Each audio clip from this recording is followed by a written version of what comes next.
It's Tuesday. Welcome back to Fair Trade School, where I talk about fair trade so the whole world can know. I'm Grant with Global Gifts, and this is week 2 of our 10-week mini-series on the 10 principles of fair trade. Principle number 2, transparency and accountability. Conventional global supply chains are built on opacity. Most companies don't know where raw materials originate, how they're extracted or processed, under what conditions. Visibility is naturally difficult.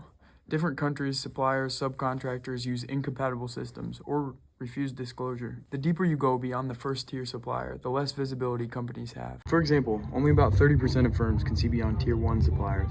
Only 2% can reliably monitor Tier 3 and deeper. This means most of the chain is effectively invisible. This uncertainty creates fertile ground for unethical and unsafe practices. There's a vague awareness that the scale of this has become staggering, so let's break it down. Among the world's largest multinational corporations, only about 6% of workers are directly employed by the company whose brand is on the product. The other 94%, which is over 100 million workers, operate in supply chains through layers of contractors and subcontractors. Who are those workers? About 27.6 million people are trapped in forced labor, working against their will. About 138 million children are engaged in child labor, and many more people endure poor pay and unsafe working conditions that don't meet the forced labor definition. An enormous share of this labor occurs in sectors that are heavily integrated into global supply chains. And structural opacity shields abuse and enables plausible deniability. Nearly 82% of companies are likely to have human rights violations in second-tier suppliers, and more than 99% have violations in deeper tiers. In this report on 1,100 global businesses, 62% only conducted due diligence on their first-tier suppliers. Lack of transparency makes exploitation a business advantage. Visibility remains minimal in part because transparency requires investment and accountability that companies don't want to make. Additionally, there are global brands who bear responsibility for unrealistic downward pressure that systematically forces factories to cut labor costs.